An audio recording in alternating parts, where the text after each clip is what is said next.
Hello everyone, welcome to all. मैं Priyanka Dwivedi LN classes के platform पर आप सभी का बहुत बहुत स्वागत करती हूँ। आई होप आप सभी बहुत अच्छे होंगे और अपना ख्याल रख रहे होंगे। ख्याल रखना भी चाहिए, क्योंकि अपना ख्याल अगर हम खुद नहीं रखेंगे तो कौन रखेगा। और जब तक हम ठीक नहीं होंगे तब तक हम अपने सपनों को पूरा कर नहीं पाएंगे। इसलिए ज़रूरी है कि हम अपना ख्याल रखें। एमए होम साइंस की जितनी भी स्टूडेंट्स हैं या जो लोग भी गृह विज्ञान से पीजी कर रही हैं या पीजी कर चुकी हैं, अब NET, LT, GIC, TGT, PGT इन सभी की तैयारियों में लगी हुई हैं, उन सभी के लिए मेरा एक छोटा सा प्रयास है कि आप अपने सिलेबस को ईजिली कवर अप करें और अगर आपको कोई भी परीक्षा देनी है तो आप उसमें अपना प्रदर्शन बेहतर कर सकें। इसी उद्देश्य को सपोर्ट करने के लिए, आपके इसी सपने को सपोर्ट करने के लिए मैं अपने चैनल के माध्यम से आप लोगों के बीच में कंटेंट लेकर के अवेलेबल हूँ। आपको पूरा एमए का सिलेबस पूरा डिटेल में इस चैनल पर अवेलेबल होगा और आप अपनी तैयारी को इससे एक नई धार दे पाएंगे। तो आइए हम बाकी इधर उधर की बात ना करते हुए अपने टॉपिक पे आते हैं और देखते हैं कि एमए में होम साइंस सब्जेक्ट सेलेक्ट करने के बाद जब आप उसके पेपर्स के सिस्टम को देखती हैं तो आपको क्या मिलता है। पहली बात तो आप ये समझिए कि अगर आपने यूजी में होम साइंस सब्जेक्ट सेलेक्ट किया था तो आपको जो हल्की फुल्की एक आउटलाइन का जो इन्फॉर्मेशन है वो आपको पहले ही मिल चुका है कि क्या होता है आहार, पोषण क्या है, विभिन्न जितने भी गृह विज्ञान के जितने भी संवर्ग हैं उन सभी के बारे में आपको जानकारी पहले ही मिल चुकी है। लेकिन अब बारी आती है कि जब आपने मास्टर्स में होम साइंस को सेलेक्ट किया है तो आप मास्टर्स में होम साइंस को कितनी डीप लेवल तक पढ़ेंगी, जिससे कि आपकी नॉलेज भी इन्हेंस होगी और आपके करियर का सपना भी पूरा हो सकेगा। जनरली स्टूडेंट्स करते क्या हैं कि कोई भी सब्जेक्ट हो, सिर्फ होम साइंस की ही बात नहीं है, वो अपना सब्जेक्ट सेलेक्ट करते हैं लेकिन उस पर काम नहीं करते हैं। केवल एग्ज़ाम को पास आउट कर लेना ही अपनी एक जिम्मेदारी समझते हैं और फिर बाद में उन्हीं सिलेबस के लिए ये कोर्स लेना, वो कोर्स लेना, इधर से कंटेंट ढूंढना, उधर से कंटेंट ढूंढना और उसके लिए बिना वजह का परेशानी अपने सर पे मोल लेने की तैयारी में वो उसी समय ये स्टेप ले लेते हैं जब वो अपने पीजी के सिलेबस को अच्छी तरीके से नहीं पढ़ते हैं। हम सभी जानते हैं कि आज का युग आर्थिक युग है और अगर हम पढ़ लिख करके कुछ अर्निंग नहीं कर पाते हैं, अपनी आवश्यकता की पूर्ति के लिए धनार्जन नहीं कर पाते हैं तो हमारी पढ़ाई का कोई मोल नहीं होता है। इसलिए आवश्यक है कि आपने अपनी शिक्षा पर जितने संसाधनों को खर्च किया है उसके बदले में कम से कम आप उतना कमाने की व्यवस्था तो कर ही सकते हैं। और हर कोई इसी प्रयास में लगा हुआ है आज का है, चाहे कोई लड़का हो या कोई लड़की हो, कोई भी हो, हर कोई बस यही सोचता है कि हमें अपने सिलेबस को कंप्लीट करके अपने टारगेट को अचीव करना है और अपने सपने को पूरा करना है। अब सपना क्या होता है ये तो बताने की ज़रूरत नहीं है, क्योंकि हर व्यक्ति सपना देखता ही देखता है और उसको पूरा करने का प्रयास करता ही करता है। लेकिन बात जब लड़कियों की आती है तो उनके जीवन की परिस्थितियाँ उनके सपनों को मोड़ देती हैं। हम सभी जानते हैं कि लड़कियों को एक स्थान पर प्रॉपर पूरी ज़िंदगी नहीं बितानी होती है। कुछ समय तक वो अपने माता पिता के साथ रहती हैं, उसके बाद फिर उन्हें अपनी जिम्मेदारियों, अपने नए स्वरूप के साथ जुड़ करके एक नए जीवन को जीना होता है। और समय के साथ साथ उनकी भूमिकाएं भी बदलती हैं, उनकी जिम्मेदारियां भी बदलती चली जाती हैं और वो उन्हीं में खो जाती हैं और पीछे छूट जाते हैं उनके उद्देश्य, उनके सपने, उनकी सोच। उसको हम कैसे ठीक कर सकते हैं? जिसके साथ हो गया है उसे तो नहीं बदला जा सकता, लेकिन हम उससे सीख ले करके आने वाली पीढ़ियों को टाइमली अलर्ट कर सकते हैं कि आप समय रहते चीज़ों को सीखिए ताकि बाद में आपको किसी भी तरीके की समस्या का सामना न करना पड़े। हमारा आज का यूथ इस बात को लेकर के बहुत टेंस रहता है कि घर की जिम्मेदारियां, आर्थिक जिम्मेदारियां, सामाजिक जिम्मेदारियां, इन सबको एक साथ बैलेंस वे में कैसे निभाया जाए। अपना खान पान ठीक कैसे रखना है, अपनी लाइफ स्टाइल ठीक कैसे रखनी है, इन सब के बाद हमें अपने लिए 4 पल कैसे निकालने हैं, ये बहुत ज़रूरी है। तो इसके बीच का जो ये बैलेंस है, जो एक सिस्टमाइजेशन है, ये बहुत इम्पॉर्टेंट होता है और ये हर स्टूडेंट को सीखना ही चाहिए।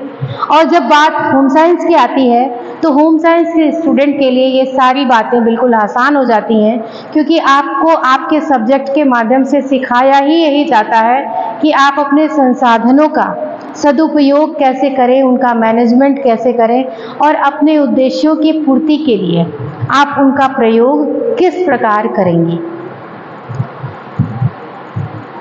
अगर आपने पीजी में होम साइंस सेलेक्ट किया है तो निश्चित रूप से या तो आपने शिक्षा के क्षेत्र में एज ए टीचिंग प्रोफेशन की तरफ जाने का सोचा होगा, या तो आप रिसर्च में जाना चाहते होंगे, या तो आप कोई डाइटिशियन या फिर कोई मनोवैज्ञानिक या प्रसार कार्यकर्ता, ऐसे बहुत सारे ऐसे प्रोफेशंस हैं जिसमें जाकर के आप अपने करियर को एक ऊंचाई दे सकते हैं। ये आपके ऊपर निर्भर करता है कि आपका मन किस तरफ जाता है। मेरा एक सुझाव है आपको कि अगर आप अपने करियर के लिए कोई पाथ सेलेक्ट कर रहे हैं और आप उस वर्ग से संबंधित नहीं हैं जो बहुत बड़े बड़े सपने देख करके मेडिकल, IIT और भी बहुत विदेशों में जाकर के बहुत सारे कामों को करना, इंजीनियरिंग, मेडिकल्स और भी जितने भी प्रोफेशंस हैं, अगर आप उनमें अपने आप को कहीं नहीं पाते हैं तो आपके पास जो कुछ भी है उसको बहुत हल्के में मत लीजिए। आप उसको ही अपने जीवन जीने का जरिया बनाइए, उसको अपने जीवन के सपनों को पूरा करने का एक माध्यम बनाइए और आगे बढ़िए पूरे आत्मविश्वास के साथ। लेकिन हाँ, ये जरूर ध्यान रखिए कि आपका मन किस चीज़ में लग रहा है। आप किस चीज़ को पूरी जिंदगी बिना थके हुए, बिना परेशान हुए, आनंद के साथ जिस काम को आप कर सकते हैं वही प्रोफेशन आपके लिए बेस्ट है। वो प्रोफेशन अच्छा नहीं होता है कि हमने थक हार करके किसी भी तरीके से मेहनत करके एक प्रोफेशन को सेलेक्ट किया और फिर हमारा मन उसमें नहीं लगता है। जैसे 9 to 5 जॉब्स, बहुत सारे बच्चे जो हैं ये करना नहीं चाहते हैं पर मजबूरी बस करते हैं, लेकिन ऐसा नहीं होना चाहिए। वो जिस चीज़ में अपने आप को फिट पाएँ, अपने आप को सेटिस्फाइड पाएँ, वही काम हमें अपने जीवन में सेलेक्ट करना चाहिए। तो अगर आप भी अपने जीवन के रास्ते को चुन रहे हैं तो इन सब बातों का विशेष ध्यान रखें। तो आइए अब हम बात कर लेते हैं कि MI होम साइंस के जितने भी स्टूडेंट्स हैं उनको किन किन पेपरों को पढ़ना होगा, क्या पेपर्स हैं, क्या सिलेबस है। ये मैंने आपको पिछली वीडियो में तो बता ही दिया था, लेकिन वो एक बहुत ही संक्षिप्त में बताया गया परिचय था। आज हम बात करेंगे आपके फर्स्ट पेपर आहार एवं पोषण के बारे में। आपका पहला पेपर आहार एवं पोषण, दूसरा पेपर है आपका समुदाय, और उसमें हमारा जो प्रसार शिक्षा और जो संचार है वो हमारी कैसे मदद करता है, ये आपको दूसरे पेपर में पढ़ना है। तीसरे पेपर में आपको लाइफ स्पान डेवलपमेंट या जीवन काल विकास के बारे में पढ़ना है कि एक व्यक्ति के जीवन में कौन कौन सी अवस्थाएं हैं जिनसे होकर व्यक्ति गुजरता है और जिसके माध्यम से उसका विकास जो है वो भली प्रकार से संपन्न होता चला जाता है। चौथा पेपर आपका रिसर्च का है और 5वें सेक्शन में आपको फाइल, डिसर्टेशन यानी कि लघु शोध, ये सब बनाना है, असाइनमेंट बनाना है। तो इन सबको मिला करके टोटल जो है आपके 500 नंबर हो जाते हैं और आपके एक पेपर में जो 75 नंबर है ये आपकी थियरी का है और बाकी के 25 नंबर आपके फाइल, असाइनमेंट और डिसर्टेशन यानी कि लघु शोध का है। तो आपको इन चारों पेपरों को 75-75 नंबर के हिसाब से तैयार करना है थियरी को, और 25 नंबर आपके एडिशनल जो फाइल है, जो आपका प्रैक्टिकल है, ये उससे आपको मिलेगा। 75 नंबर को आप कितनी अच्छी तरीके से तैयार करते हैं और कितने अच्छे तरीके से उसका नॉलेज आप इनहेंस कर पाते हैं, ये आपकी मेहनत पर डिपेंड करेगा। पहली चीज, आप वीडियोस के साथ साथ बुक्स भी पढ़िए। बुक्स को पढ़ने से आपकी लेखन शैली सुदृढ़ होती है, अच्छी होती है, और हम जो है अपनी लेखन शैली को सुधार करके बहुत ही बेहतर तरीके से पढ़ पाते हैं, लिख पाते हैं और अच्छे नंबर्स ऑब्टेन कर पाते हैं। अब हम बात कर लेते हैं कि आपके home science MA first semester के फर्स्ट पेपर में, जिसे हम आहार एवं पोषण के नाम से प्रस्तुत कर रहे हैं, इसमें आपको कौन कौन से टॉपिक्स को पढ़ना है। इस पेपर के अंदर आपको क्या क्या पढ़ना है आप ये देख लीजिए। पहला टॉपिक आपका है पोषण विज्ञान का परिचय, जिसमें आपको पोषक तत्वों के बारे में पढ़ना है। पोषण विज्ञान क्या होता है, पोषक तत्व क्या होते हैं, पोषक तत्व कितने हैं, उसमें से कौन से मैक्रो हैं, कौन से माइक्रो हैं, ये आपको इस फर्स्ट नंबर के टॉपिक में पढ़ना है। दूसरा टॉपिक आपका एंजाइम्स का है। तीसरा अनाज और अनाजों से जो उत्पाद हम प्रयोग करते हैं, हम उसके बारे में पढ़ेंगे। चौथा पॉइंट वसा और जो खनिज तेल हमें प्राप्त होता है प्रकृति से, या वो वानस्पतिक हो या फिर वो जानता हो, कहीं से भी जो हमें वसा और जो तेल प्राप्त होता है हम उसके बारे में पढ़ेंगे। फिर हम दालों के बारे में पढ़ेंगे, फल और सब्जियों के बारे में पढ़ेंगे, दूध और दूध से बनने वाले उत्पादों के विषय में पढ़ेंगे, डेयरी उत्पाद के बारे में पढ़ेंगे, मांस के बारे में पढ़ेंगे, अंडे और मछली के बारे में पढ़ेंगे। ये जो भी चीज़ें आपको यहाँ पर लिखी हुई दिखाई दे रही हैं, ये सभी एडिबल थिंग्स हैं, यानी कि ये वे वस्तुएं हैं जिनसे हम प्रतिदिन अपनी थाली सजाते हैं, जिनसे हम अपना भोजन कंप्लीट संतुलित रूप में प्रस्तुत करते हैं, उनका उपयोग करते हैं, उपभोग करते हैं और अपने शारीरिक आवश्यकता की पूर्ति, अपने मानसिक आवश्यकता की पूर्ति करते हैं। अब आप कहेंगे कि ये जितने भी प्रकार की चीज़ें हमें यहाँ पर लिखी हुई दिखाई दे रही हैं, अगर देखा जाए तो सृष्टि के प्रारंभ से ही जो भोजन की आवश्यकता है, जो कि हमारी सबसे पहली प्राथमिक आवश्यकता है, हम सभी जानते हैं हमारी 3 मूलभूत आवश्यकताएं होती हैं, रोटी, कपड़ा और मकान, जिसमें पहली ही आवश्यकता है रोटी, क्योंकि अगर जीव का पेट भरा है तभी वह बाकी चीज़ों के बारे में सोच सकता है। अगर पेट नहीं भरा है तो उसे बाकी किसी भी चीज़ की जो आवश्यकता है वो महसूस नहीं हो सकती है, उसे बाकी सारी चीज़ें बेकार ही लगती हैं। तो प्रारंभ काल में अगर देखा जाए तो हमारा भोजन ऐसा नहीं था जैसा कि आज के समय में है। आज हमारे पास food quality, food variety, abundance पड़ा हुआ है, इतना ज़्यादा है कि हम सेलेक्ट भी करें ना, और अगर हम चखना भी शुरू करें कि हाँ हम एक एक चम्मच डिशेज को चख लें, तो भी हम चखने में ही हमारा पेट भर जाएगा और डिशेज की लिस्ट जो है वो समाप्त नहीं होगी। आप देखते भी होंगे शादियों में या किसी फंक्शन में अगर हम चले जाते हैं तो हमें मेन्यूज़ में जितने डिशेज मिलती हैं वो इतनी लंबी लिस्ट होती है कि फिर हम उनको एक एक करके देखते रह जाते हैं और हमें सोचना पड़ता है कि आखिर हमें क्या खाना है और क्या छोड़ना है। लेकिन जब बात साइंटिफिकली सोचने की है, एक जिम्मेदार नज़रिए से अगर हम अपनी थाली को देखते हैं तो हम पाते हैं कि अगर हम कोई भी वस्तु ग्रहण करते हैं तो आखिर हमारा शरीर उससे क्या प्राप्त करता है और क्या हमारे लिए आवश्यक है। हम सभी को ये पता है कि जो पोषक तत्व है वो हमारे शरीर द्वारा अवशोषित कर लिए जाते हैं और जो व्यर्थ पदार्थ होते हैं वो हमारे शरीर से उत्सर्जित या निष्कासित कर दिए जाते हैं। अब कैसे किए जाते हैं, आइए एक एक बात को हम अच्छी तरीके से समझ लेते हैं। देखिए, चाहे कोई भी व्यक्ति कुछ भी खाए, कुछ भी ग्रहण करे, उसे भोजन का कोई भी स्वरूप प्राप्त हो, लेकिन मुख में आने के बाद जो उसकी संरचना है, जो उसका स्वरूप है, वो परिवर्तित हो जाता है। आप खूब सुंदर प्लेट सजा के लेके आइए, लेकिन जैसे ही आप उसको अपने मुंह में रखते हैं और उसको अपने दांतों से चबाना शुरू करते हैं तो उसका स्वरूप बिल्कुल बदल जाता है। भोजन का जो स्वाद है वह केवल हमारी जिह्वा तक ही रह जाता है, उसके बाद उसके स्वाद का कोई मतलब नहीं रह जाता है। उसमें उपस्थित पोषक तत्व की महत्ता उसके बाद परिलक्षित होने लगती है कि वो कितना यूजफुल है। कोई भी पोषक पदार्थ, कोई भी भोज्य पदार्थ जब तक पोषण युक्त नहीं है तब तक वह हमारे शरीर के लिए फायदेमंद नहीं है। अब आपका प्रश्न होगा कि पोषण क्या होता है, पोषण युक्त होने का क्या मतलब है?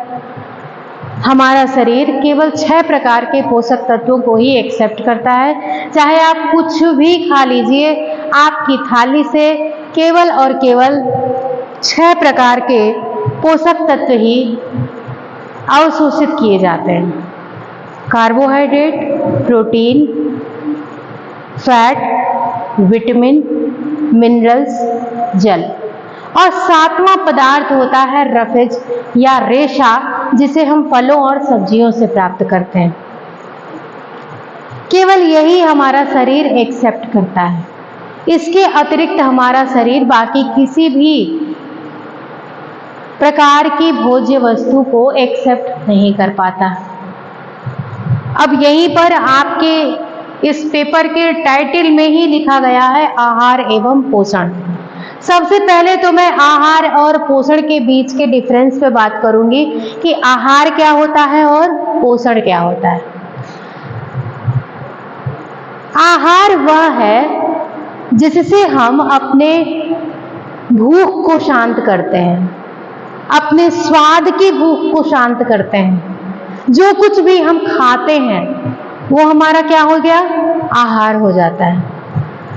लेकिन आहार से जो महत्वपूर्ण तत्व अवशोषित होकर के हमारे रक्त में मिलकर हमारी ऊर्जा की आवश्यकता की पूर्ति करते हैं, हमारे शरीर के मांसपेशियों के मरम्मत के लिए या हमारे शरीर की आंतरिक जितनी भी गतिविधियां हैं, जितनी भी क्रियाएं हैं, उनको सुचारू रूप से चलाने के लिए जिन चीज़ों की आवश्यकता होती है वो ही पोषक तत्व कहे जाते हैं। पोषक तत्व 6 हैं। अगर रेशे को, रफेज को जोड़ दिया जाए तो हम 7 मान सकते हैं।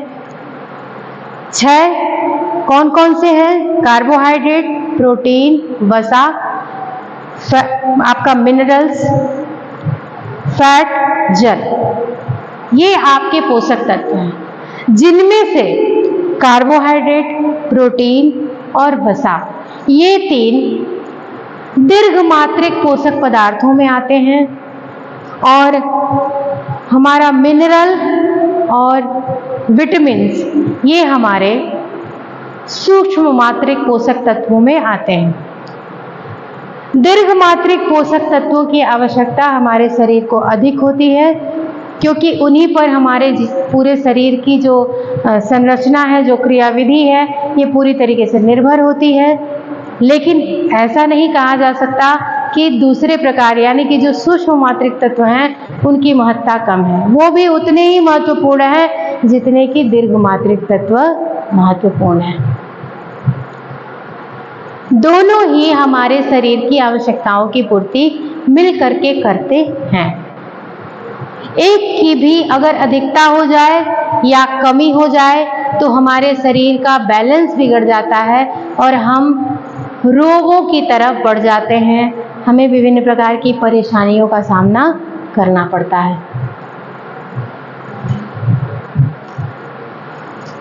पोषण विज्ञान के माध्यम से स्टूडेंट्स या सोसाइटी तक ये मैसेज दिया जाता है कि आप ये बात समझिए कि हमारे शरीर के लिए जो भी एसेंशियल चीज़ें हैं उन्हीं का सेवन हमें करना है।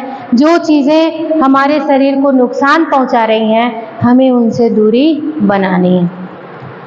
पिछले कुछ दशकों में देखा जाए तो हमारा देश कुपोषण की दोहरी मार झेल रहा है।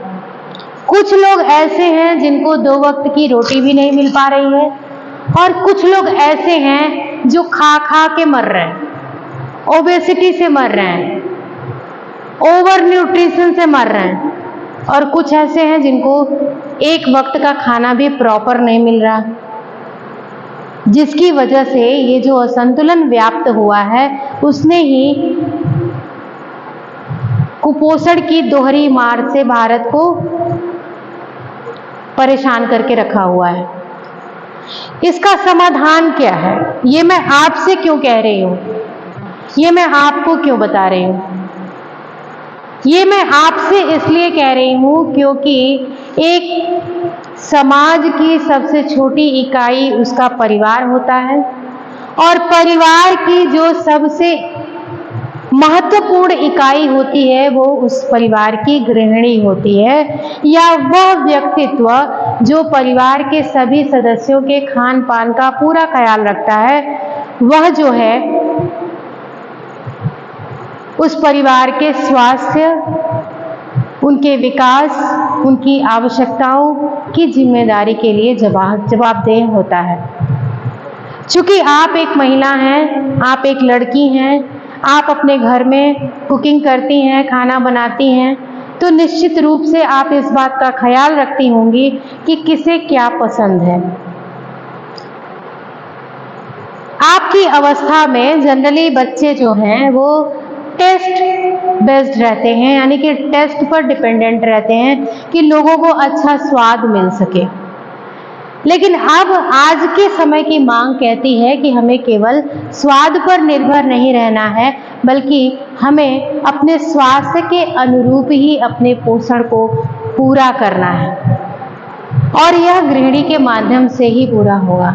जब गृहिणी को ज्ञात होगा कि उसे अपने परिवार के सदस्यों के विभिन्न आवश्यकताओं को बैलेंस करने के लिए आहार का आयोजन करना पड़ेगा ताकि सबकी आवश्यकताएं भरपूर तरीके से पूरी हो सकें, तो ही वह अपने कार्य को साइंटिफिकली कंप्लीट करेगी। वैज्ञानिक तरीके से वो अपने परिवार के सदस्यों की शारीरिक और मानसिक आवश्यकताओं की पूर्ति भोजन के माध्यम से करेगी। उन्हें कंप्लीट जो संतुलन है उनके भोजन का वो उन्हें प्राप्त होगा, और जब उनका शरीर स्वस्थ होगा, उनका मस्तिष्क स्वस्थ होगा, तो वो अच्छी तरीके से स्वस्थ मस्तिष्क से, स्वस्थ शरीर से अपने काम को करेंगे, उसमें अपना 100% दे पाएंगे।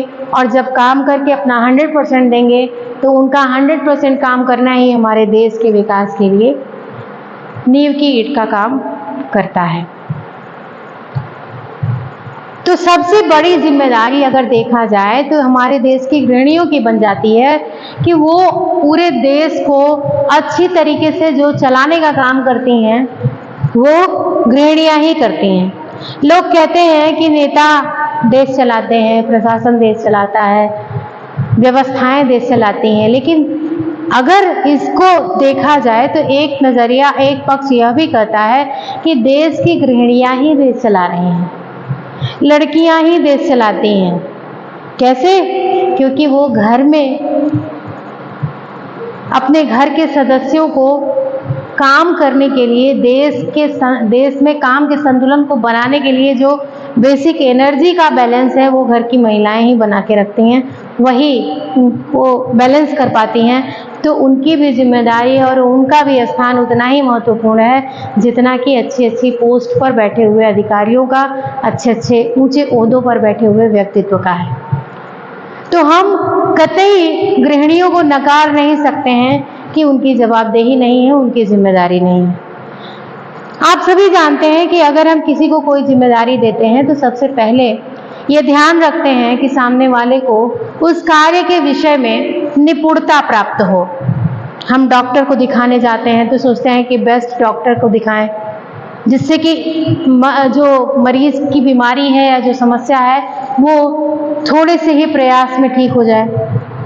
हम बेस्ट स्कूल में अपने बच्चों को पढ़ाते हैं, हम बेस्ट की तरफ बढ़ना चाहते हैं।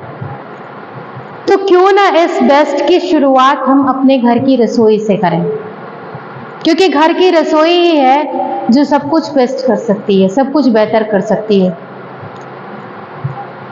सफाई का विशेष ध्यान होना चाहिए, भोज्य पदार्थों का किस प्रकार हम आहार आयोजन में सिलेक्शन करेंगे, कैसे उनका चयन करेंगे, इन सारी बातों का हमें बेहतर तरीके से जब ज्ञान होगा तो हमारा काम भी बहुत अच्छा होगा। और इसीलिए ये सारी बातें आपको बताई जाती हैं। होम साइंस सब्जेक्ट इतना खूबसूरत और इतना अच्छा सब्जेक्ट है कि इसके माध्यम से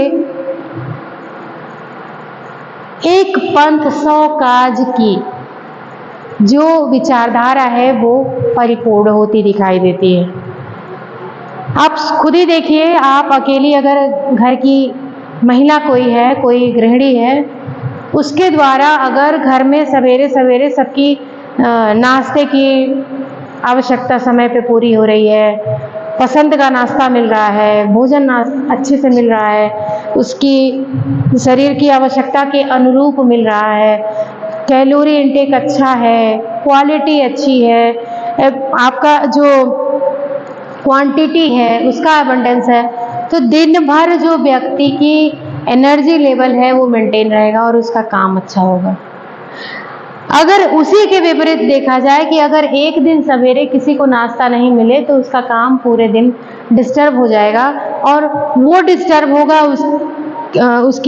उसको भूख रहेगी, उसको भोजन नहीं मिलेगा, निश्चित रूप से वो कुछ बाहर का बना हुआ खराब चीज़ें खाएगा जो उसके स्वास्थ्य को प्रभावित करेगी। वो एक ना एक दिन आगे जा कर के उसके लिए एक नई समस्या को क्रिएट कर देगी। तो इसके लिए ये आवश्यक है कि घर की महिलाओं को, घर की गृहिणियों को भोजन के बारे में, पोषण के बारे में, आहार के बारे में बहुत ही अच्छी प्रकार से पूरा ज्ञान मिलना चाहिए। आपको यहाँ तक चीज़ें समझ में आई हैं? अगर आपको सब कुछ ठीक लगा, आपको मेरी बातें समझ में आ रही हैं, तो आप एक लाइक तो कीजिए, पहले लाइक कीजिए, पहले वीडियो को लाइक कीजिए।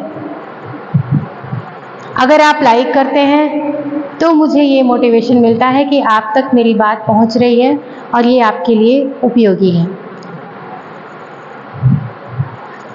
टॉपिक वाइज ये जो आपके सिलेबस के फर्स्ट पेपर का ये जो फर्स्ट टॉपिक है, ये आपको नेक्स्ट वीडियो में डिटेल्ड में मिलेगा। टॉपिक वाइज चीज़ें मिलती चली जाएंगी।